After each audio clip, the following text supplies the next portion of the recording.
the mouth of the South, Jimmy Hart. Hey, check out my new tag team, baby, Monte the Pharaoh. Hey, Jimmy, don't forget to tell them about Long Island's #1 pro wrestling broadcast. Well, you know what, I would, but you already did it. It's Monte the Pharaoh. With Monte and Pharaoh. The Monte and Pharaoh Show. Monte and Pharaoh, bro. Monte and the Pharaoh. Monte and the Pharaoh. Monte and the Pharaoh. The Monte and Pharaoh Show. And you're watching the Monte and Pharaoh Show. Monte and the Pharaoh. With Monte and the Pharaoh. Monte and the Pharaoh. It's Monte and the Pharaoh. Monte and the Pharaoh. Monte and the Pharaoh. Monte and the Pharaoh. Monte and the Pharaoh. Monte and Pharaoh. It's Monte and the Pharaoh. And Monte and the Pharaoh. Oh, is it Monte and the Pharaoh? Monte and Pharaoh. The Monte and the Pharaoh Show. Monte and the Pharaoh. To the Monte and the Pharaoh Show. Next. And it's Monte and the Pharaoh, baby. Monte and the Pharaoh. With Monte and the Pharaoh. Monte and the Pharaoh. Oh, what a run. Monte and the Pharaoh. Monte and the Pharaoh. Hey, cut the fucking music. When you want the best in professional wrestling, Long Island, there's only one place you're going to get it, right here. Monte and the Pharaoh. Now, that's not just the coolest, and that's not just the best. That, my friends, is just incredible. Monte and the Pharaoh. You've got the future Hall of Famer, that rocker, Marty Jannetty, MJ in the house, and I'm sitting here with two more future Hall of Famers, Monte and the Pharaoh. We're doing that stuff and we gonna rock it.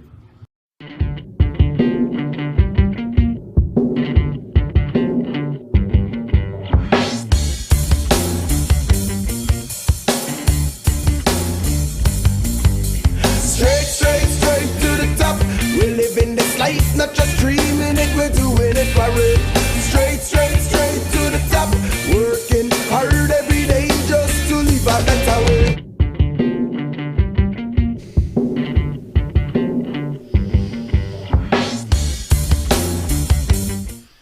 All right, welcome to Long Island's #1 pro wrestling broadcast, Monte the Pharaoh, seen out of Indie Music TV in Ronkonkoma, Long Island. At the board is super producer Matt. How are you, bud? Amazing as always. Love to see you. He's amazing. To the right is the star of the show, Mr. Jimmy Pharaoh. Jimmy, how are you, buddy? Hey, what's going on, partner? Back again. Couple of good shows last week. Yeah. What was your most enjoyable part? Oh my God. I love the jamming with Andrew and the band Aqua Cherry. That was awesome. And Virgil's penile discussion was pretty funny there, dude. Did you ever think Virgil was going to be like that? No, I told you I was really surprised. I wasn't sure what to expect with Virgil because thanks to the internet, there's been some unflattering comments about Virgil. I wasn't sure what we were getting. He was awesome. He was cool. He was fun. He was fun. It was different, right? You know, yeah. I was very pleasantly surprised. I thought he was an excellent guest. Going to make a little announcement here. We'll be putting our show on cable TV in New Jersey and Connecticut within the next couple of weeks. Holy tri-state, so we're Batman. Yeah, look at you knowing a tri-state. Yeah, right? well, yeah. That much I know. What comes after those three? Pennsylvania? Is that next? Go after them too? I think we're going to go international. International. Okay, fine. Jimmy and I would like to take a moment to show respect to the people who've lost their lives and the people who were in the front lines during this time.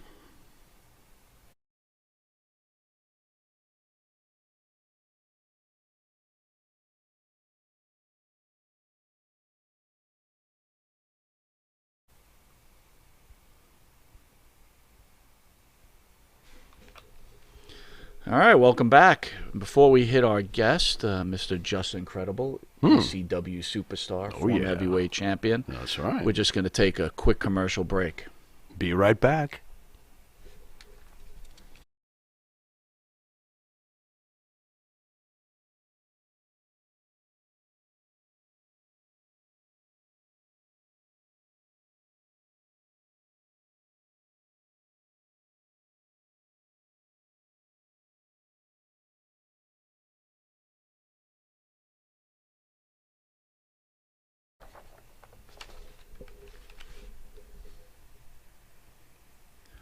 All right, welcome back to Long Island's #1 pro wrestling broadcast, Monte The Pharaoh, seen every Thursday, produced out of Indie Music TV in Ronkonkoma, New York.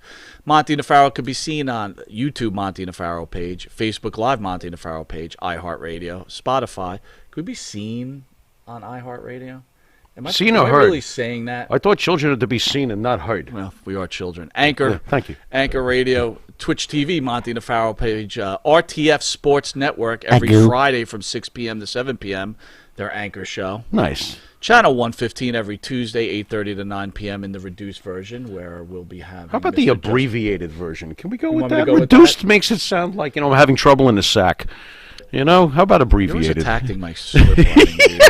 I'm a little Just Incredible will be reduced on that video. We will not be reduced. Early risers Saturday 6 a.m. to 6:30 a.m. on channel 115, right. and on channel 20 Friday mornings at 1:30. So that's like a couple of hours from now. Right. So a little trickery there. Some people are thinking Friday morning like Saturday morning. Right. It's kind of like Friday it's actually morning. late Thursday, early Friday morning. I want to thank the star of our show today, Mr. Just Incredible. Justin, how are you, sir? Good. How you guys doing? Thanks for taking a ride over to the station. I really it's my appreciate pleasure. It. Yeah, it's been a while. Honor to have someone of your caliber even straight. sitting here. I'm going to turn you over to the star of the show. He's going to give you something called the juice. You're the star of the show, but this is like the regular star of the show. So I got you. Where did you come up with the juice, by the way? I don't know. This is recent with you. All of a sudden, it's the juice. Okay, folks. What do you want me to call it? Yeah, get your glasses because you're about to get a big glass of juice. Here we go. There you go. Ladies and gentlemen, our esteemed guest today, born Peter Joseph P.J. Polacco. Do I have that right? I hope I have that I right. hope you're not mispronouncing names. Yeah, I know, like we were doing all last week, but that was actually funny. Born October 16th, the day before the Pharaoh, 1973, so he's a Libra. He's well-balanced. How do you know this stuff? What? Like you put it right here. Oh, well, I know that I'm a Libra, and he's the day before. I thought you just knew that off the How top, do I know this stuff? What do I know? You're a Scorpio, right? You're born the day before. Well, that could be if he was born a little bit later. Anyway. Semi-retired American professional wrestler, best known for his appearances with ECW, Extreme Championship Wrestling, and the World Wrestling Federation. Of course, in ECW, he was the legendary Just Incredible. And in the WWF, he annoyed the shit out of me because I just want to smack Vince with Aldo Montoya. But at least I'm being honest here. I was like, what the hell? I liked Aldo Montoya. I know you did. I loved Just saying. Incredible. It just felt incredible. Anyway, Polacco is a one-time world champion, as we all know, having won the ECW World Heavyweight Championship, also an ECW World Tag Team holder 2 times with the awesome and completely underrated The Great Lance Storm, and also 8-time WWF/WWE, Virgil refuses to call it WWE. I don't blame him. WWF/E Hardcore Champion 8 times. Ladies and gentlemen, our guest this week is not just the coolest, and he's not just the best. This is, folks, Justin Incredible. All right. What's going on, fellas? How are you? Great to be back on the broadcast, man. Yeah, thanks for coming down here and finally getting there, right? We I know, yeah. Commercial breaks, all this shit. So how you holding up, bro? I'm holding up great, man. I'm very blessed, fortunate enough to be working in these crazy times with some great people, and just getting ready to hopefully get back to some normalcy at some point this year, and just get back to performing, to getting in that ring. I never thought I'd miss wrestling as much as I do now, but just feel very fortunate, especially to be here with you guys. Well, thank you. So when you have that wrestling opportunity comes, are you going to be nervous about it? No, not at all. Not at all. You seem very are you not believing the COVID thing? Or? No, I believe it 100%. I mean, it's definitely real. It's just, for me, man, you can't kill misery. I've gone through the Black Plague, my friends, and nothing can kill me yet. So, no, but all kidding aside, I'm just looking forward to getting back to performing, to doing what we love, through whatever circumstances we have to go through to get there. I'm just hoping it comes sooner than later, because I miss the fans. And we don't know when it's going to be where we could perform in front of fans again, right? That's a reality. That's something we have never even fathomed 6 months ago. So it's just, it's an adoption period, whatever. And I'm just, hopefully things could get normalized to where we start just wrestling for the fans again. I think we're almost on a brink. Like, wrestling's in trouble. Like, if it continues the way it's going. The ratings are very low. It's not just that. It just seems like the interest might be there, but not there anymore. But if you guys come back and like everything starts to go back to normal, I could see it getting crazy. Like every indie show getting sold out. You know? I've checked out the ratings. I mean, Raw is ridiculously low, and I don't watch Raw not because I have anything against the WWE. I just don't like the product. 1.6 million viewers, and I would figure without baseball or basketball, which is about to go back live on national television, I figured that wrestling would have a leg up in the ratings. That obviously hasn't been. AEW, which I review every Friday with Vince Russo on Patreon, we go dive head deep into it, and they're holding on to about 800,000 viewers. So what we're basically seeing when we do the breakdown in the tape is there's about 1.5 million wrestling fans, as opposed to back in the day where Raw would do 3 million, WCW would do whatever. And now if you really combine AEW, NXT, it's about 1.5. Wow. If you look at Raw, last week was 1.6. Now, SmackDown, the same thing. So it's the interest in pro wrestling is at an all-time low, and it's really scary. In your opinion, what's the biggest reason for the decline in interest in this sport? I'm not sure. I'm not sure because, well, I feel the talent is at an all-time high. I mean, you're seeing some great men and women out there doing it and doing it at a very high level. In the ring, yeah. How about character development? That I feel it's just not the same as it used to be. I think we are so concerned as fans or as critics or whatever you want to say in who's doing how many dives to the floor and who's doing what kind of cool moves and slapping their legs 15 times, instead of really creating storylines that are meaningful, that fans care about. So I think we're at a crossroads right now to the way we present pro wrestling to the masses, because right now, we really are struggling to gain an audience, and it's very puzzling because right now I would figure that it would be an amazing time. But also another thing too is, and I think this has directly to do with COVID, we are a performance-based art, and we were always taught to play towards the people and to the live crowds, right? And not having a crowd to kind of judge you, because some of the newer kids like to go out and plan everything before they go out through the curtain, where a lot of the older guys, the older cats, they like to go out there and like improv comedy. They like to feel the room and go from there, see what's out there. Right. And by not having a live audience to play off of, I think we're really selling ourselves short. And I think it's really affecting the way that the broadcast comes out. And it's become very just kind of paint by numbers sort of thing. It and feels it's like blasé to me. Very much so, yeah. Okay. So I think that's a big problem that hopefully could be addressed. Okay. Well, also not to mention, right, that you can go catch Raw or AEW on the internet. Yeah.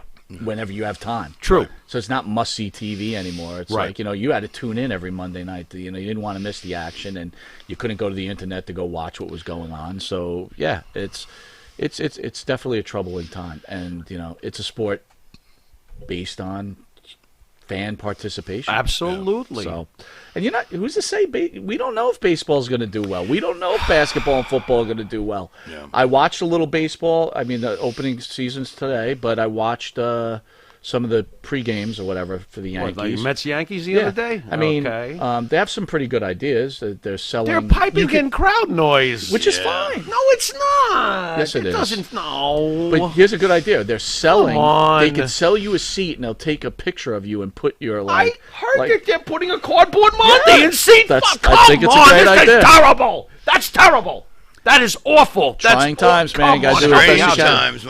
times. How about football? We're gonna have JETS chant, or are they gonna pipe that in too? Why not? This is ridiculous. Doesn't matter anyway. This sucks. So. That's true. The Jets. They're the Jets. That sucks.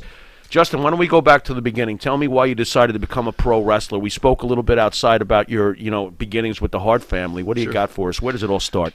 Man, it just started with me as like a 14, 15-year-old kid, man, in high school. Always fascinated by pro wrestling, seeing Ric Flair go out there and entertain, like, for the NWA, Hulk Hogan. It was like around that era in the 80s.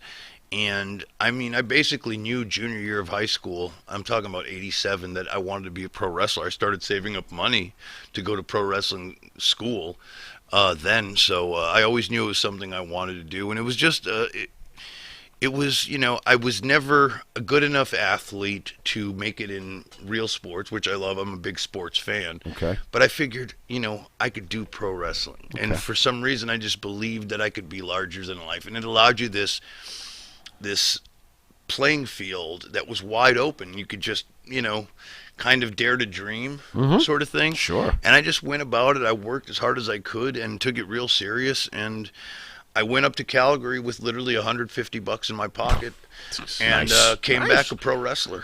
You know, Got to have some balls. It was the best thing I ever done. The ballsy move. Were you a big kid growing up, or did you have to grow into the size to be comfortable in this business? I had to grow into it. I was like, you know, sophomore year of high school, I was maybe 5'5", 130 pounds. Oh, jeez. You know, Dude. and yeah. 5'5", 130. You wouldn't have liked So him. that's He would but have given you a hard all time. you need is a little juice, man. Would Well, you stop? Get a little juice. Really? and You're back in the game. That's it? That happened. Wow. We all I'm got not saying it he's didn't honest. happen. We all got It did happen, but Can you get me some? I'm a little small nowadays. Well, I was going to ask you guys out back, but we'll talk about that later on. But nonetheless, I got to just being in good shape and just really because back then guys were so much bigger. Now, like you got guys that are 130, 140 pounds. Well, back then, you had guys like Ted DiBiase, and who they didn't look muscular and huge. They were huge men. They're big guys. 6'2", 6'3", 240. Cowboy Bob Orton wasn't a sculpture. The guy was huge. Huge. Yeah, they were just. That's it. That's the thing. Like you could be 5'10", 240, built, muscular, right?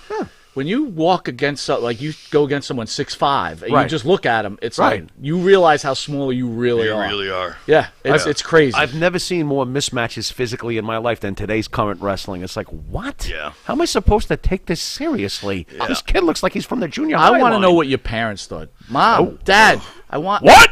What are you gonna do with yourself, Justin? I'm gonna. Well, and I'm gonna they were not real happy. Really? But I must say they did support me. They did support me. And they were super cool. They let you go up there with the 150. Yeah. Yeah. They knew what you were about to try. They supported me. Now your parents were Portuguese, right? Yeah, they're Portuguese. So did they know about professional wrestling? Did you have to explain it to them? They knew.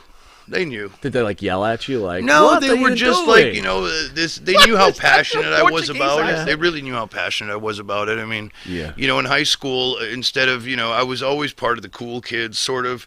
But instead of going out, I would do backyard wrestling shows. Yeah. So right away, like they kind of knew that this was by hook or by crook. This is what I was going to do. Did you think it was real when you were a kid? No. You never thought it was I real? always saw it. See, I always saw it from the performance. I didn't think it was real. I had my moments where I thought some of it was real. That's you, not I always me. saw it from the performance piece of it. Oh, man. And impressive. but that's what helped me make it. Yeah. Okay. Because I always thought like, okay, how can I sell it? How could I? Okay. And back then too, dirt sheets were just becoming a thing. Right. And I already started to call the 900 numbers and subscribe to the, yeah. So mom and dad are yelling at you because you're spending all that. They were yelling more about those bills than anything you must else. have gotten your ass paddled. Oh my God, I What got yelled at for that Wait, too. hold on. So I is got your yelled mom at. yelling at your dad because he thinks he's calling like dirty hotlines, and then she dials it and finds out it's a pro wrestling hotline? I spent more money on Jim Ross's 900 number than Oh I'd my like God. care to admit. All right, come on, tell me how much. Oh, at least 500. What? At least. What was that, like $2 a minute or something? Yeah, like it's like that? $1.99 a It's like minute. $1.99 a minute. I have to find out what happened to his leg. And He's he would on there talk for real 5 slow minutes. too, right? He'd be like, it was "All right, ridiculous. guys, we're But gonna get it." it was we were so passionate about it, man. We just literally like I would be in school, and he'd have study hall, and I'd be like writing out cards that we would do for the backyard. When we got home. This That's so awesome, man. So it was it was cool, man. It And was. then you lived your dream. And I lived my dream, but it gave me. I don't know. Sometimes it just seemed easy for me. Like a lot of people like have struggles. Like, oh, I tried hard to make it as a pro wrestler. For me, it was just like natural. It's like, how could you guys not know what we do here? This is, and I absorbed myself in it. I jumped into it and just lived every part of it like I was already there. Well, that's why you made it, man, because you loved it that much. It was in your blood. And it didn't matter that at the time you were 5'5", 130 pounds, right? It's like it was there. It's what you wanted. I'll tell you one quick story. I spent 10. I trained with the Hearts. I had my first pro match October 16th, 1992. I worked for Calgary Stampede, Bret Hart's family's organization. Had my first 10 matches out there, and then I came to the States. Didn't know anybody. Didn't do any indie shows. I went to by myself. Nobody told me to do this. To the old New Haven Coliseum for a WWF house show. And I introduced myself to Tony Gurria, Blackjack Lanza, and Pat Patterson. And I said, sir, I was trained by the Hart brothers. If I could just sit here and, watch the show, if you'd grant me that. They're like, oh, yeah, go ahead, kid. I don't mean to cut you up, but how do you even get to them, though? Yeah, how does that even... I just walked backstage with my bag. You're just like, hey. Yeah. Wow. I had balls, man. Where the hell is security? There was no security back then. You just walk, man. Just walk in. Hey, Vince. But you were always taught that if you're one of the boys, right, you're welcome in any locker room, right? So I just did it. You were already playing the part. You just I walked didn't know it. I mean, I guess it was ballsier than I thought it was. Pretty I wasn't ballsy, trying though. to be ballsy. I just thought that's what you do. Yeah. And I saw the show. They didn't use me, of course. And then I said, thank you for the experience. And Tony Gurria reaches in his jacket. He's like, here's my card. We're starting a new show in Manhattan called Monday Night Raw. Wow. We could use some guys to do jobs and extras, And I said, okay.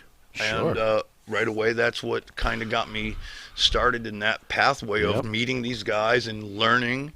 But at no point was there, like the Gurria say, and after we talk about this, Pat Patterson needs you to change his light bulb in his office or something? No, Pat, you know what? Pat Patterson was one of the kindest, gentlest human beings, one of the most... Everybody loves Pat Patterson. He's one of the most influential guys because he didn't have to give me the time of day. And a lot of people talk a lot of bad things about Pat because of his sexual orientation. A lot of that's a bunch of BS. Well, hold on. He was a really we joke good about dude. it not because we're not joking about it, but not about the sexual orientation, but the fact that I'll be honest with you. You're a famous professional wrestler. People know you all over. I have a problem when you hear these stories about him taking advantage of these ring boys and all this other stuff, and it's like, I don't know. Isn't there something inside of you that goes, Not the guy that I knew. Honestly, I just think, man, back in the day, there were a lot of shady things going on, and this was pre the time I got involved in WWE. But Pat, to me, was never one of those. He was good to you. He was not even good to me. He was just a good dude. He was one of Shawn Michaels' close confidants. Like Razor, all those guys. They were all like, I kind of went where my, I was like, because Scott Hall always took me under his wing, and it was like, he kind of like, Pat's the guy. Pat was the guy. So personally, it's fair to say that you feel that his rep is bullshit. From my experience, absolutely. Okay. And again, I wasn't there though. Right. In 86, 87, when that stuff was supposedly happening. And obviously, I don't think it's been proven. Right. I'm not sure. I think in my opinion, dude, and I could be way off. I really could. It was still such a masculine business. Sure. And being a man of homosexual, he was homosexual. And open about it, always open about it.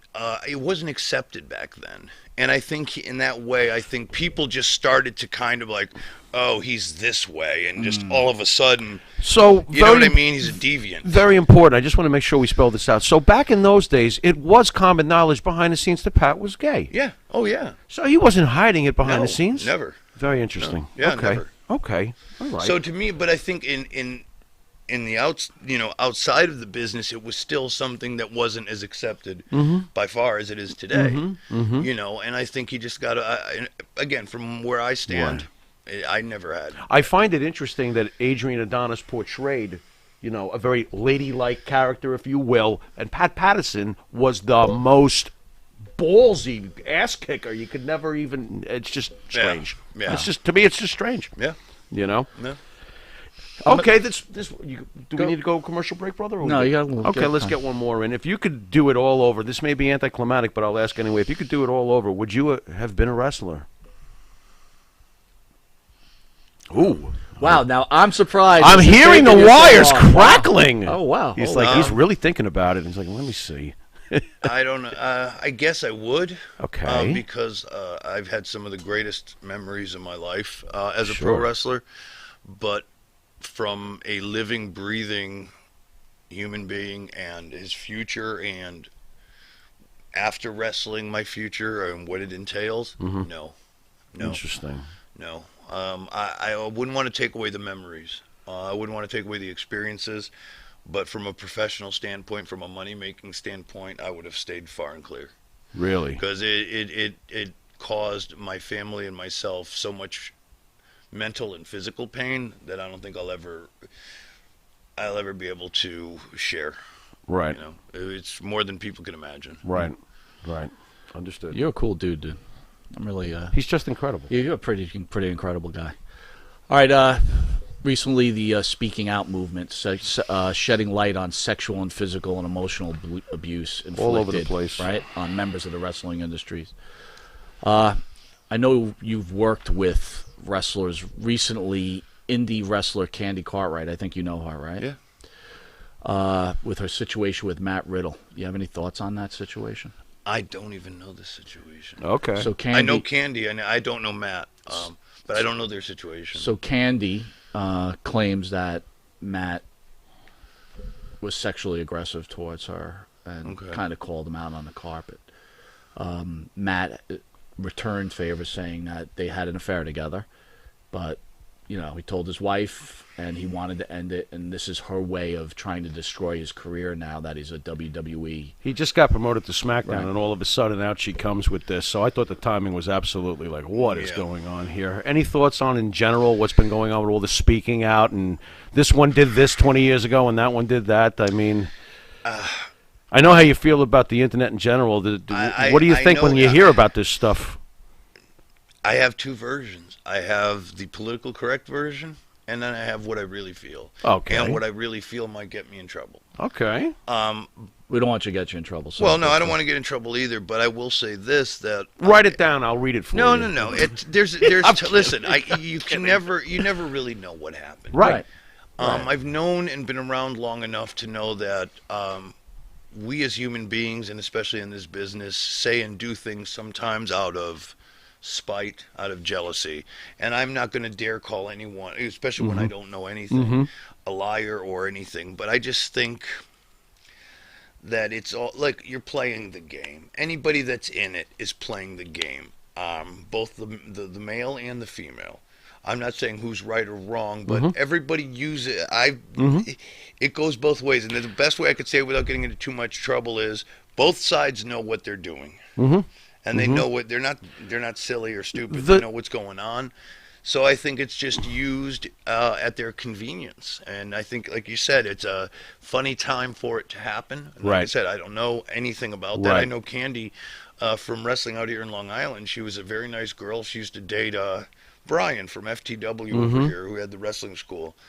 And that's where I know her from. But she was a wonderful girl. But you can never really tell. It's only those two people know. That's why I've never had the audacity to bring any of my public or private stuff into the public, because it's always he said, she said.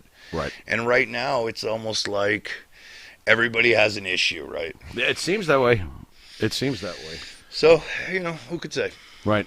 All right, with that, we're going to take a quick commercial break, and we'll be back with pro wrestling superstar, Just Incredible. We shall return.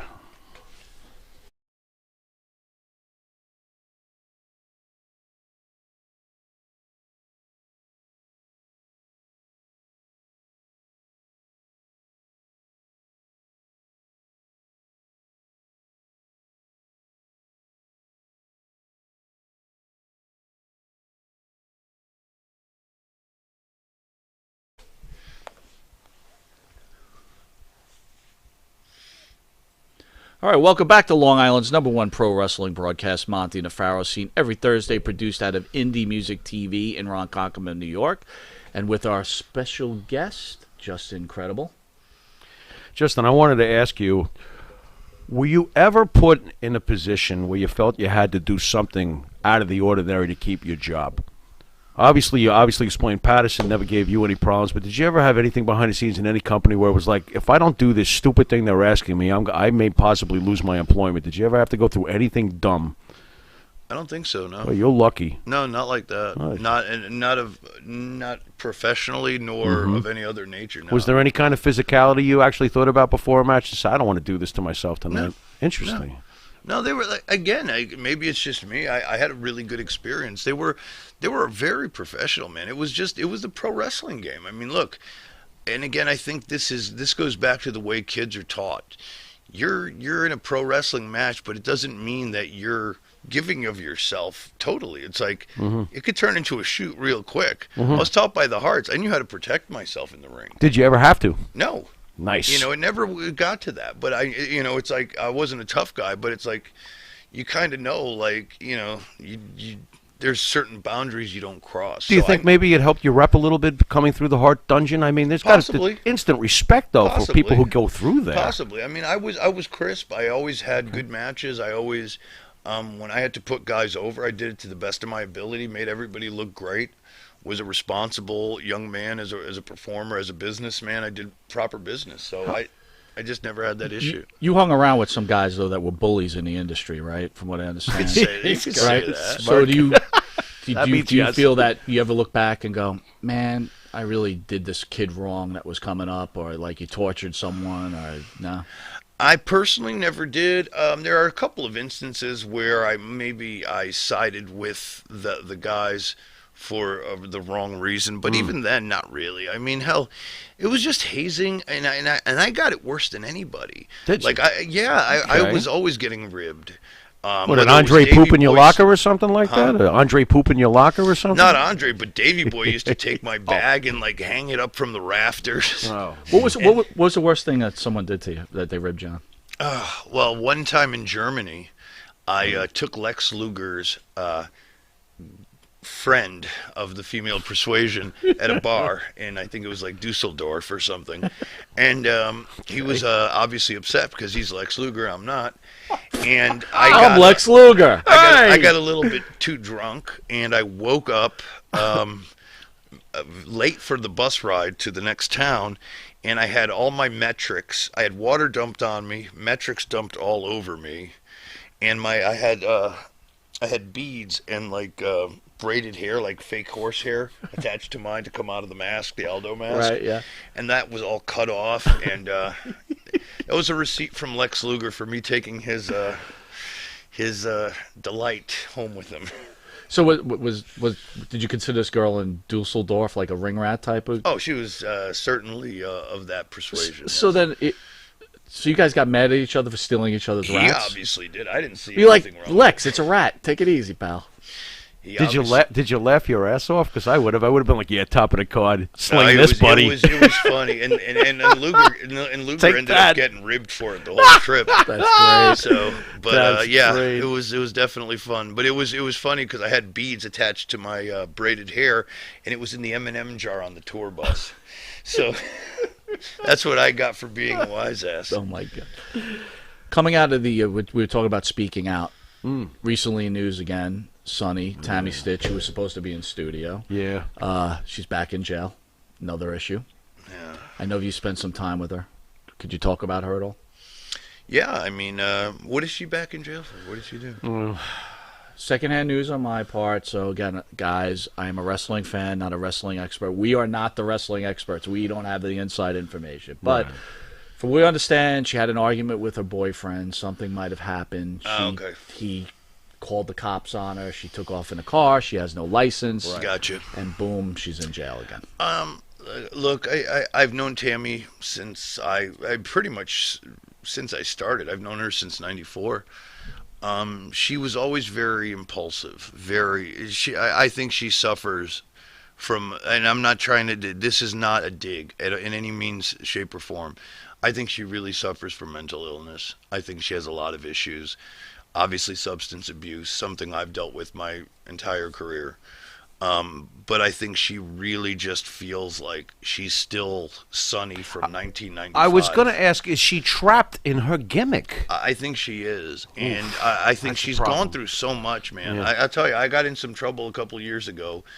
And it really kind of made me realize, like, you know, you got to chill out, dude. things have, you know, and I don't think Tammy ever learned her lesson, and I honestly don't think she ever will. You know, she has a wonderful family, and I just think she's alienated everybody that's ever cared about her. So I worry about her, but at the same time, she's not necessarily doing anything to make it better. To make it better at all, and not even asking for help. Right. Because I think anybody would be willing to help her if she was sincere about it. I just think Tammy's just, she'll say what she has to say to get off of the whatever the next thing is going to be. It's got to be hard, right? You were a famous guy, people clamoring to have your attention. Same with her. It must be very difficult to make this sort of transition, you know, to regular life after. It is, but for her, I would imagine it's much more. Because, you know, she was, you know, WWE's first diva. She was really sought after in many different ways. You know, she was every kid's, you know, young man's dream at some time, you know. And for me, it was more, you know, like, look, I had my time. I had a good run. Now it's time to move it along. And, you know, I still do what I do, but it was okay for me to let that go. For her, I think she very much lives in that, and she lives and dies by being Sunny and by being that person. What's sad to me, though, is I don't think she realizes that every time she makes an appearance, if she's clean and sober, the fans are still going to love her. She's still going to be clamored for by the people who loved her growing up. She'll still get to feel good about herself. She should give that a shot sometime. Yeah, and I tell you, it's hard for her. It's hard for anybody to be sober. I'll tell you, it's hard for me to be sober. Fair enough. You know, I still have to this day, I still have an alcoholic beverage all the time. Okay. And I shouldn't. It's probably rolling the dice in a way I shouldn't, but I'm not going to lie about it. I'm not going to be a hypocrite about it. I'm not going to lie to you guys or to anybody else. I don't feel like I should, but you're still rolling the dice. And Tammy, I don't think she feels like I know I'm kind of like easy kid. You got to walk, you know, step slowly, where she doesn't really feel that she has to worry about it because she's Sunny. Right. And she's got the pedal to the metal. Going back to the demons, right? We all do bad things in life, right? You do things you regret, things, right? She's done some bad stuff to people that she's loved, at least from what we've read. She could be walking around with those demons, and she just can't get past it, realizing some of the stuff that, I mean, I caught you on a shoot interview. I won't mention the guy's name, but you spoke about how you went back to a room, and she offered herself up to you, and you passed. But I mean, holy crap, dude, that's like... That's trouble. I'll tell you the story now.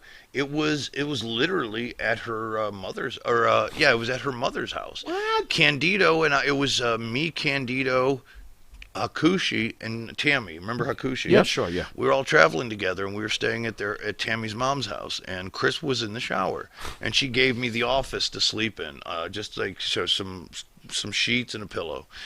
And while Chris was in there taking a shower, she came in and kind of undressed and said, you know, let's go. And I tried to laugh it off, not to make it weird. I said, haha, funny, just leave me, you know what I mean? Because that's my buddy. Like, I'm in your house. I can't disrespect my friend that way. Just somebody that would be that way, to me, disgusts me. I'm not that desperate, man. You know, I don't care who you think you are. Right. Did you ever speak to Chris about the way Sonny was behind his back? Not about that particular incident, but in incidents in general? And I don't think a lot of people could. That was the biggest problem. Shane Douglas the same way, because he was very close with Chris. Bam Bam Bigelow the same way. Chris must have had an idea somehow, though. Chris knew. So he knew. Chris knew. He just didn't want to believe it. And he just kind of went at it with blinders. That's a guy who comes across... But that was the tragedy of it, too. Right. He comes across as a very good soul. Is that fair to say? He was one of the kindest people in the world. He was a good-looking guy. He could have had any woman he wanted. He could have just moved on. He must have really loved her, huh? Really in love with Sonny. He really did. And it was just a shame how much he was disrespected, especially by Sean and those guys. Yeah.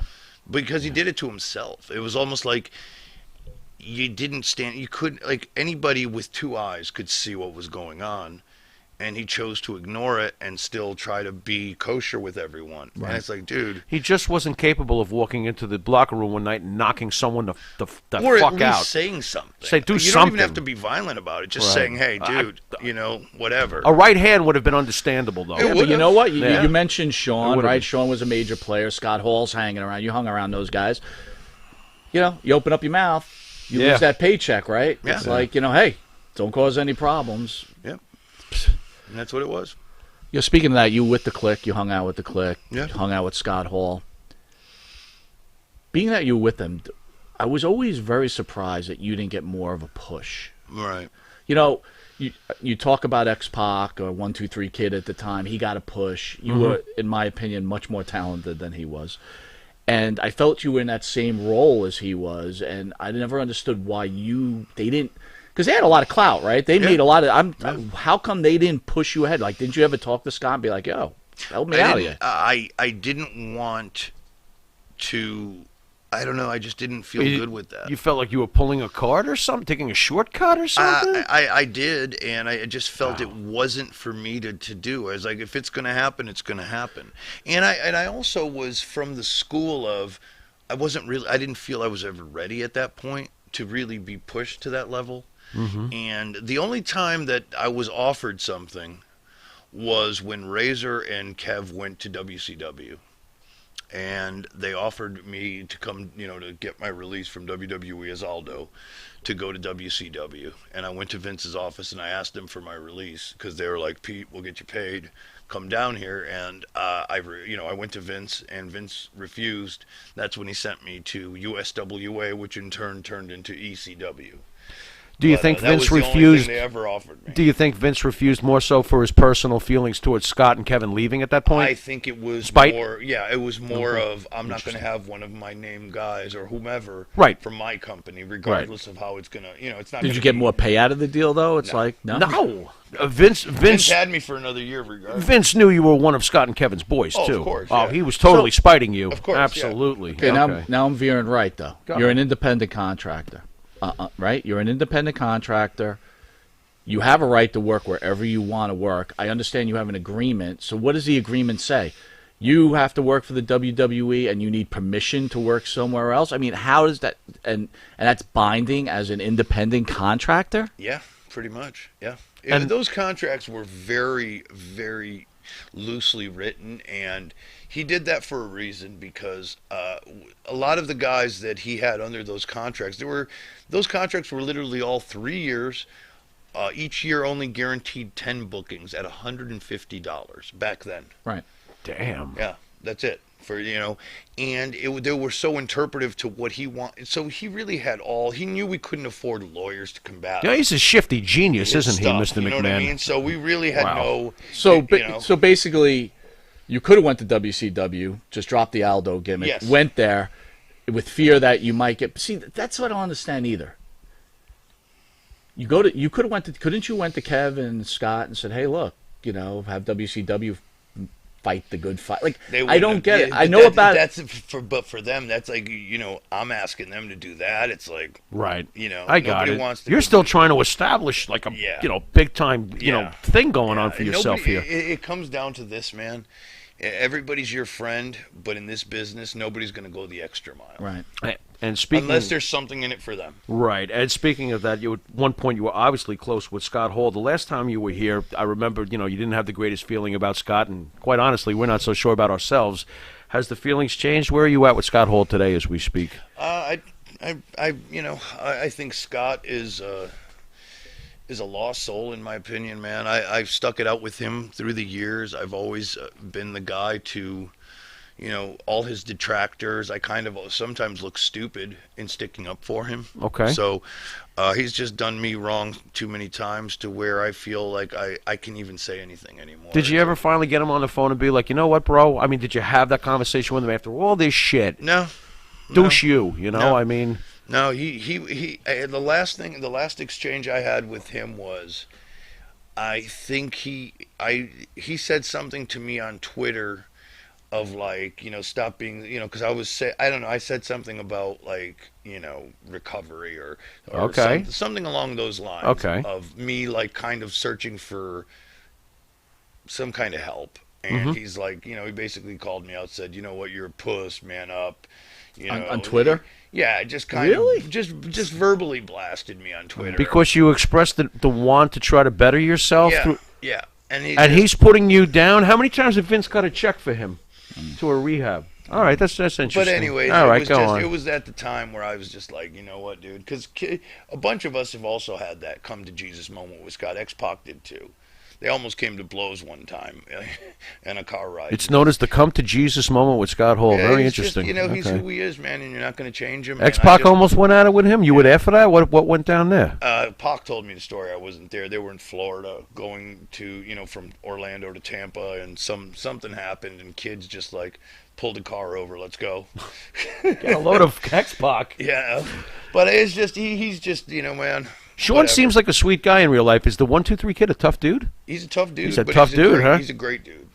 We were He's talking a about really that great too, dude. about big guys, He's a right? great So dude. I always thought he was a He's a small pretty big guy. He's a big dude. Yeah, He's tall. Yeah. He's a big dude. Amazing. Yeah. Amazing. A hell of an athlete, too. I mean, not for it's nothing. funny when we met Animal. Like Animal was in studio. That Yes. dude's huge. Yeah. Oh It's- all you guys are huge. But anyway, we're going to take a quick commercial break, and we'll be back with the former ECW heavyweight champion, Just Incredible. See you in a second.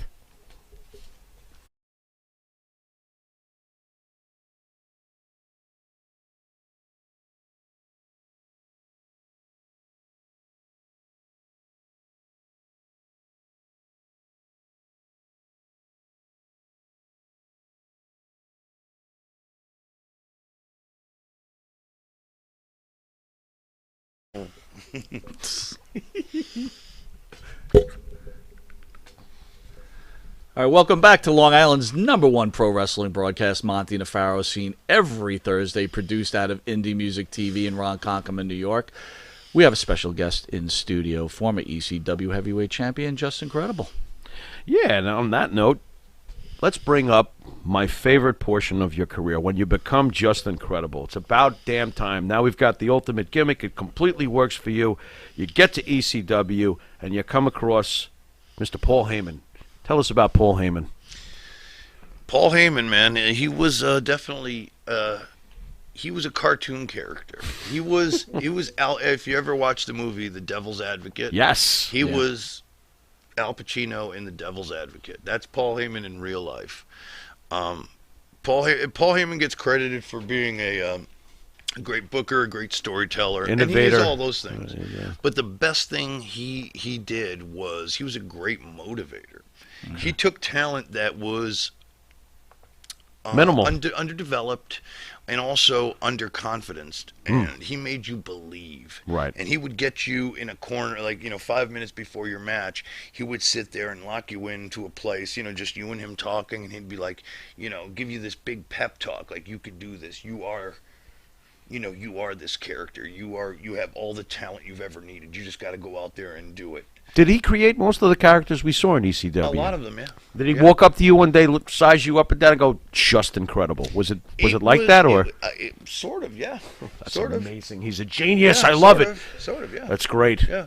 How did you feel when he dropped the name to you? You must have been like, this thought is it was awesome. great. Yeah, I loved it. I mean, I was, I always had the idea of I wanted to be a Shawn Michaels-esque heel, where like bumping feet, like a Ric Flair kind of, Pat Patterson, Ray Stevens, a guy that just a heel that bumps around for the babyface, but also be a scumbag when he can get his shots in.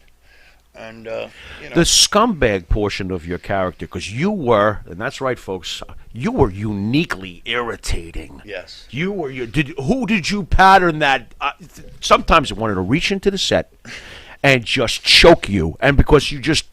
Who did you get that from? Did you have any influences? Because that was perfect. It was just like the Ric Flairs, the bad guy, like, and just to be. You had carte blanche to kind of be a dick, and guys you couldn't stand, guys you wanted to beat up, and you could just be that little. And Paul helped. Paul had a bunch of little mannerisms and little things that I could do to kind of ramp that up. But it was really.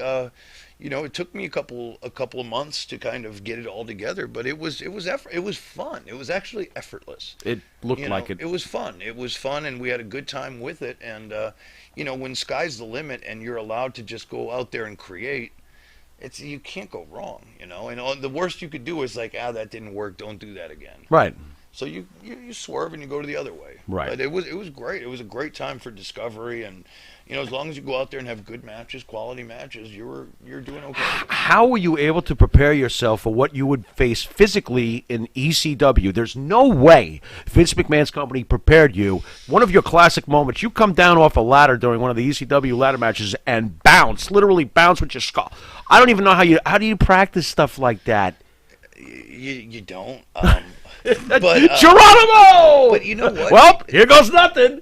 Bang! I must say this, and people are going to think I'm crazy, and I hate to even say this because it's going to kill the gimmick, but I got hurt more in WWF than I did in ECW. How? The rings were way softer in ECW. Really?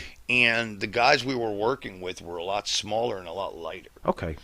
We controlled more of our own bumps, and we're like in WWE, those rings were like cement, and you were working with 320-pound guys that would just drive you through the mat and hit you as hard as they could. Okay. Where in ECW, we are all kind of close knit, and it's like, don't kill me, dude. Just take it easy. I'll sell it for you. How about all those tables, though? I mean, those tables were easy. The ECW tables, there's no way they were more expensive than the WWE tables. The ECW tables, they weren't gimmicked, first of all. They look like they were straight from the high school cafeteria. That had to hurt. No. No. There's no concrete around the ring. There's that hurt. Thank you. But it broke your fall. You literally, it literally slowed you down quite a bit. If you really look at it, it goes tump, tump. Right. So you really, if you were to land straight through, it would hurt like hell. But you really lose a lot of that momentum that would hurt. Right. So it was just all, man, it was visual. We knew how to audio, visual, and how to manipulate it to make it work for us. It was really the masterful work. Right. It really was. Right. And it was illusion at the highest form of art. Really That's was, for sure. Oh, my God. Who, in your opinion, has a more talented wrestling mind, Heyman or Bruce Pritchard? Ooh, I like this. Paul Heyman. Paul Heyman. By a mile. You worked with Pritchard too, though, Oh, right? yeah, I worked with Bruce. I like. So Bruce how very come much. Heyman over Pritchard? I just think Paul is more contemporary. I think he's more in tune with what's going on in the business, where Bruce is more traditional pro wrestling, which again you could argue it's just a matter of taste. But I always felt Paul had a real way of motivating his talent and creating for that particular talent, where Bruce would just, I think, he knew how to write good pro wrestling, where Paul could look at an individual and say, I see this in you, and go that way. Right. Where Bruce was more of a general, you know what I mean? Like, you're going to fit this piece whether you're good for it or not. So I'm going to put your square peg in the round hole, no matter who you are. Yeah, and Paul would really Paul's make like, it let work. me fix something for you. Right. Right. And it was more, again, he believed more in what do the young kids like? What's popular? So then how come Paul doesn't translate anymore? Because he doesn't care. He's bought and paid for right now, he isn't he? Care. I mean, he was fighting for his life in ECW. Right. And it was a different time and a different era, and now it's almost like he's not the cool kid anymore. Right. And he hasn't done anything to prove anything differently. He's Brock Lesnar's manager. That's it. And that's it. And he doesn't need to be anything else at this point. Why be anything else? I think, what made ECW special was, they used popular songs of the era. Oh, my God, did they ever? Created these cool vignettes. How did he not get sued, by the way? Yeah, how did he not get sued? Illegally. I was just watching at the Sandman today with Sandman, and then there's Walk from Pantera with RVD. Those were great, by the way. They don't play those on the network now. They cut it all out. But when we were doing it then, it was just, man, it caught the vibe of what the kids wanted. It was cool. It was really it was original. It was. You know what I mean? We would and that's what really started the rock and wrestling with Mr. T and Survivor and Eye of the Tiger. But we were talking about that, right? So today's wrestling, people always picking on everything that's going on. You look at old ECW stuff, you see a whole bunch of mistakes happening. But you guys were forgiven for anything that went on. People just loved you that much. You know why? Because as a viewer, organic is organic, and it came across organic. It didn't come across like a like an overstuffed bullshit production. Yeah. What you saw was Yeah, real. but a different time. happening It was a blurred time, right? Right. Look, man. Even the WWE back then, sometimes I thought some shit was real. Yeah. I you know, wondered you're like, about it. whoa, wait a minute, is this wondered really about it. happening? And maybe some of it was real because some things were happening in the background. Right, like So- Flair and Bischoff really truly had problems in real life, and then they would explode. Right. Scott Hall with his drinking. Well, I hated when they did that, but they Yeah, did me that. too. Yeah. You know, crazy stuff. Crazy stuff. All right, here's a good one for you. Do you think, or do you feel, that Vince McMahon is currently destroying pro wrestling as we speak, with what he's doing, the way he's presenting it? Vince killing it or what? Or I'll even ask you this: do you think Vince is even involved anymore? You talk Oh, about stop Heyman. it. Do you think Vince Vince is is still kind of involved. in the back seat now? I don't. I honestly, that's a good question because I don't think Vince McMahon has ever meant less to pro wrestling than he does right now. Ooh. Seriously. Wow. We're not talking about. I honestly Well, he's- don't think anybody really believes that Vince McMahon is a driving force of anything creatively. I don't I think think so. he's the final. Okay, yes or no. I think whatever winds up on TV goes past his table. It goes past his table, of That's course, what but I I don't still believe think that.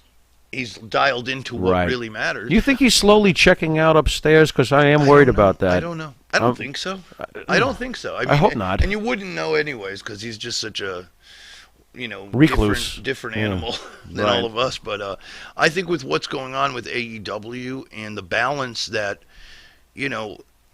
that Triple H and Stephanie have to, with NXT, and I just never could imagine that wrestling is like at a 1.5 to 2 million viewers on these national stages. As And much as it's sputtering right now, is the company safe with Triple H and Stephanie in the future running the show?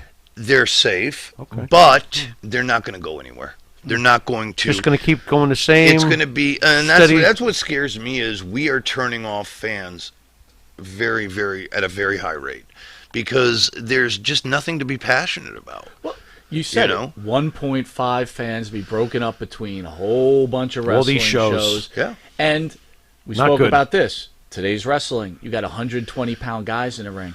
Look, man, with all due respect, if I'm going to go watch you wrestle, you sure as well better be able to beat my ass. Yeah. Right? I don't want to have to go, oh, really? Simple. I can kick this dude's ass. Believability still counts in this. They could say kayfabe is dead all they want, but if you don't give me something I can believe in, screw you. That's And the basically thing it. is too that the WWE, like I tried to watch, some of their stuff recently, and the guys and gals are as good as ever. Oh, sure. In the ring, Athletically, they're as sure. good as ever. Sure. It's just something's just not connecting with me, man. I'm watching. I feels like it's an overload. It's like I'm watching the same stuff every day. Do you feel like every single one of them should cut Rob Van Dam a check? Because when I see this, I see that this was Rob Yeah. doing it much better, by the way, Yeah. many, many years ago. Everybody's trying to be Rob Van Dam now. You- listen, he was just an my opinion. originator. You He got to was give the it. You got to man. give it a break, though, right? He was an originator. The originator's always there, and eventually, you can't improve. You can't get any further. Right. You can't take a million flips. So now, there's another problem too. We're old school, right? We used to go to the Garden. Oh, yeah. Backlund used to hold Morocco in an armbar for 10 minutes. Right. You couldn't get away with that now. No. You'd be booed out of a building. You would. And back in those days, that armbar actually was creating tension leading to the next big spot. And no one had a phone to distract them. Right. They were staring at the match. Yeah. But because the story was being If you told. you know? do your show every Friday. If you were to evaluate, pull a great match from old WWE days, pull Jimmy Snuka in a Backlund? steel cage with Backlund. Wow. Right? Or even take that Morocco Jimmy Snuka That match. is another one. When you watch it and evaluate those matches, they're Onto the good, next level. but Right, but they're not. they're not like, oh my god, this is the most incredible thing. It's actually like, I tell them all the time, I don't like watching the old school stuff I anymore do. because it ruins it for me. Doesn't. Because my memories of Not it for are me. so large, Nope. and you know. You know what I love about those old matches is, and for the example, I was watching Andre the Giant versus Ernie Ladd, 1977, Madison Square Garden the other day.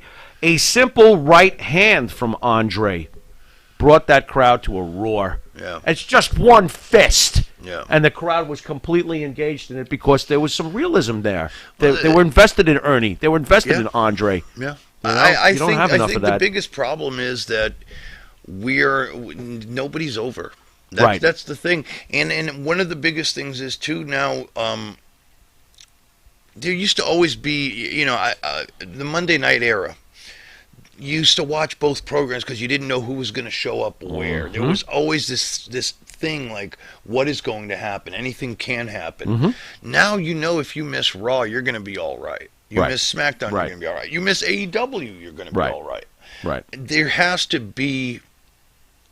I don't know what it has. I see that's the thing. I don't have the answer. I just know that what is happening and just isn't working. Here's the answer. They have to build a star, right? So the WWE at some point said, we're not making any more stars because my stars screw me eventually in the end, right? Or whatever the case is, right? I think Vince changed after Stone Cold took his ball and went home, and Vince went on TV and said Stone Cold took his ball and went home. After that, we had a processed star in John Cena. Yeah. Since then, we're waiting for the next one, and Mike says it to me all the time that he feels Cena might be the last great star of any kind, whether he's processed or not.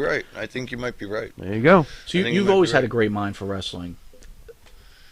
Do you ever think about reaching out to the WWE or AEW to be a writer? Like writing? No. That's just not my thing. No.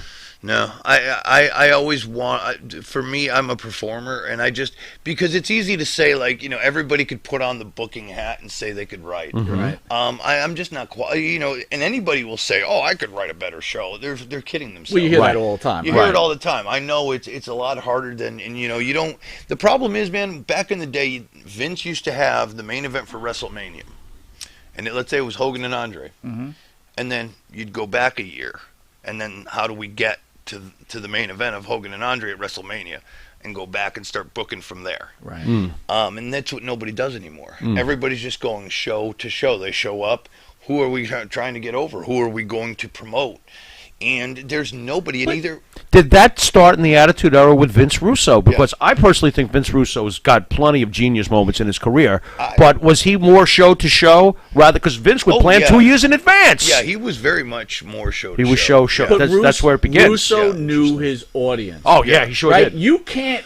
Sure did. We talk Hogan Macho Man. That feud built over a year. Oh my God! Like it's slowly. Yeah. You can't do that nowadays. No one has the attention span to watch that.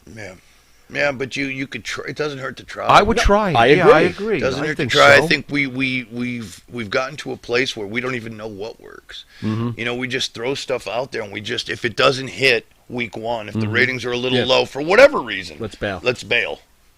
Or if you get better ratings, let's just pour that group on again and again and again till you get sick of them. Yeah, I just think they need to really. I think there's too much wrestling right now. Yes. I think there's too much wrestling for what the audience wants. I think if they just had Raw and, you know, maybe SmackDown, screw NXT.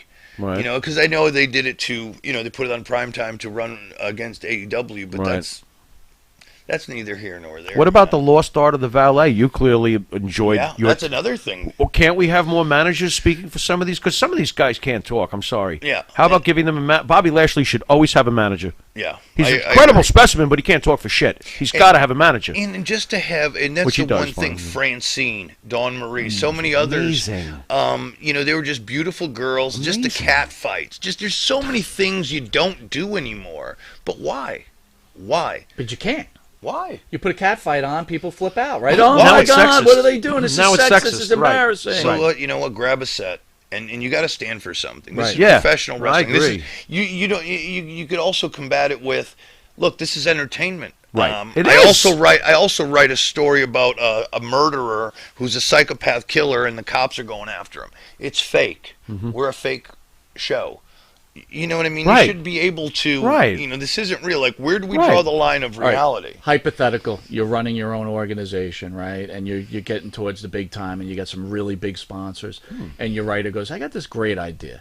We got this talk show host. He's going to bring on this wrestler who happens to be from the islands, and he's going to hit him with a coconut while throwing bananas at him and making fun of his heritage.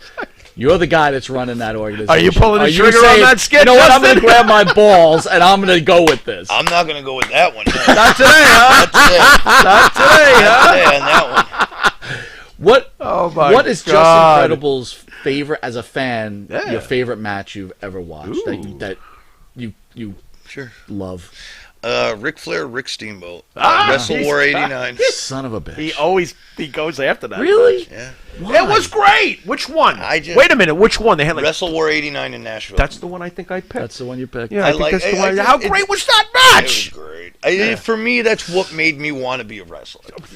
Bro, you grew up on the Northeast, though. I know. Man. That's what everybody says. You're a traitor. He's such a real no. Wow. He's such a homer though, and so am I though too. We actually back in the days when 3,000 people watched that. That's all right. Yeah, but billions speak about it to this day. You know, now I can't. You know, tear it down right? anymore. No, it was okay. I mean, look, everybody's different. It was because it was almost everything that the WWF wasn't At that time, sure. Because they it was the land of the giants, Right. And But did you embrace Hogan and Warrior when all of that was happening? That was great. Don't get me wrong, I loved Hogan, I Okay. loved Warrior, but as a kid, I was force fed all that stuff, and then I'd go to like the magazine, like the the food stores or wherever. Sure, they had the magazine PWI, racks. Wrestler, Pro And then Wrestling Illustrated. I'd look yeah. at PWI, and there'd be like Flair Steamboat, and you'd read all these things, and Right. it really helped make wrestling at that time. And then it was like, am I missing something? And then when you'd get that opportunity to finally watch it, it was almost like watching something you're not supposed to. Did you catch any of the earlier Georgia Championship Wrestling in the early? You didn't catch any? We didn't have WTBS till later. Oh, bummer, man. That stuff was fantastic. Yeah, I didn't catch that till later God. on. So, but yeah, that would be it. All right, we're gonna take a quick commercial break, and we'll be back with pro wrestler Just Incredible.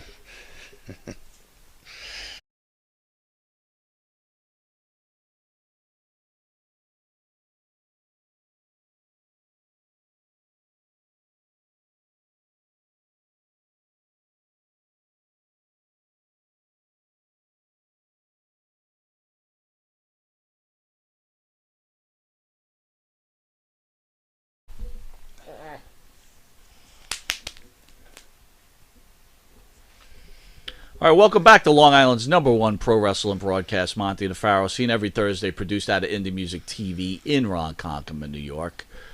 You know what? I said I got one question for you. I do have one question for you. All right. One final question. What, do we need a drum roll for this? Yeah, you know what? I had a bunch of stuff, and I wanted to hit on this. Okay. When did you realize addiction was taking over your life? When I would say 2001, I had some time off from wrestling, and ECW has folded. Huh? ECW has ECW folded. had folded. I was in between, getting ready to go to WWE, and my wife and I were going to the Jersey Shore with my parents, and my wife said to me, "Pete, do you want me to fill your prescriptions to take with us?" And I said, "No. I'm not wrestling. I don't need the medicine." So I said, all right. So we went down there. So my mom, my dad, my firstborn son, my youngest, or my oldest now, but he was my only at the time. And we got down there, and I'm like, first night I go to bed, I'm like starting to feel sweaty, starting to feel not good. Maybe it's hot, the bed's not comfortable. Whatever. Horrible night. Then, I got in the shower, didn't sleep at all the next day. Started to get very nauseous, diarrhea, cold sweats, the whole thing. And I started to get very emotional and very achy and just this horrific feeling. And then finally, after about day 2 or about day 3, I said, "Jill, I don't know what's going on." She's like, "Well, call the doctor." And I called my doctor, and I told him what was going on. And he said, don't worry, I'll call you in something to the local pharmacy down in Wildwood where we were. And then I got the prescription, I took it, as ordered, whatever, and I felt good again, or normal, and I'm like, oh. This is a problem. Were these pain meds? Yeah. Okay. Yeah, it was Vicodin. But that's what it is. That's what physical addiction is. And maybe it's me being so naive, and in some instances in my life, but I'd never connected the two. I was just like, and that's when it really started to, and then it gets in your head, right? You don't want to be that sick, and you have to keep going. Yeah. And it becomes a real juggling act. So it took me a long time, The addiction was almost a necessity, though, as you're doing your job as a pro wrestler with pain, no? Or do you think you could have gotten through it without pain meds, pro wrestling? I could have, I think. Okay. But at some points, I don't know, man. There's some points where you say you can because you realize like how far out of control it had gotten, but there were times where I could barely move, and one thing we were taught back then is you never say no. Right. Vince wants you to, you don't dare call in. Right. No matter what. I remember having a concussion, like stone cold blacked out, not knowing how I got there. And then wrestling a day after, where now you get through concussion protocols and you're out for months. I'd be out in the ring the next day. Right. Right. On several occasions, more than one. So who knows what the damage was. So you were just always afraid to, because you wanted your job, you were afraid to be honest and say, this is, you did whatever. Spit and glue, man. Tape it up. Just to keep going because you didn't want to lose your gig because there was somebody coming up that was damn well ready to take your spot. So in a way, you were kind of forced at some point in your career to have to do something you didn't want to do, like walk out there with a concussion. 2 and 2 is 22. Maybe if I was stronger mentally, I would have been different. But it's just a very scary thing when you're holding on to something. I wouldn't risk my job either. It's just it's what it was. I don't blame the business. I don't blame WWE. I don't blame ECW. Yeah. But, it was definitely something to think about, though, because you didn't want to lose what you have because so many people wanted what you had. It's so hard to get it, too. Yeah. So it was scary. How about ending on an up note? What is the greatest moment of your pro wrestling career, if you have one? There must be one favorite moment. I get asked that quite often these days, and I really don't have anything, like, huge that stands out. But I would have to say the first time that I won the only time I won the ECW world title, because even though wrestling's a work, what it showed to me was that I was able to be one of the best in the world in a major company run. You know what I mean? It's a stamp of approval. WWE, WCW, ECW, and I was one of the top guys in that conversation. So that to me solidified my worth to the business at the moment. So I would say that was it. Oh, I loved it. Loved the gimmick. Was amazing. So you got millions of fans out there. Troubled times. What kind of message can you send to the fans? And just stay positive. I know it's easy to say, but I'm one that's doing it every day too, and not knowing sometimes where you're getting your next paycheck from. It's been rough, but just stay positive and do what you can to just make everything better and better yourselves, and to keep everyone around you, your loved ones, safe and healthy. That's it. You're a special human being, man. Thank you again for coming on the show. Thanks so much. It was a pleasure. Thanks, man. Upcoming events, August 8th, Agent Eric Sims. You know Eric Sims, right? I do. Buddy of yours, right? Yeah. He's a real piece of work, that guy. There's no BS. You hate him? No, I don't hate Eric. Dislike him a little bit? No. I love everybody, man. Really? Yes. Even after a car ride? Because when you were telling that Nash and Kid story, I was thinking, Sims was probably driving that car. They just wanted to kill him, and so they just took it out on each other. I just put my headphones on. Hey, look, guys, there's a Wendy's. August 8th, we've got 2 interviews. Super Agent Eric Sims on the first hour, and then WWE superstars James Ellsworth and Gilbert in front of a live studio in Philadelphia. I love Gilbert. Monte The Pharaoh can be seen on YouTube, the Monte The Pharaoh page, Facebook Live on the Monte The Pharaoh page, iHeartRadio, Spotify, Anchor, Twitch TV. Bless you. The Monte The Pharaoh page. Twitch. RTF Sports Network, Friday, 6 to 7 p.m. Their drive-by show, and then the replay is on Monday from 10 to 11. Channel 115 every Tuesday from 8:30 to 9. The abbreviated version. Saturday, 6 a.m. on Channel 115 to 6:30. Channel 20 Friday morning at 1:30. I think that's about covering it. Are you sure? We want to thank Just Incredible, Aldo Montoya. Just incredible. And just a hell of a human being. Thank you again, sir. Thank you. This is Mike pleasure. Monty. This is the Pharaoh. Until next week, later.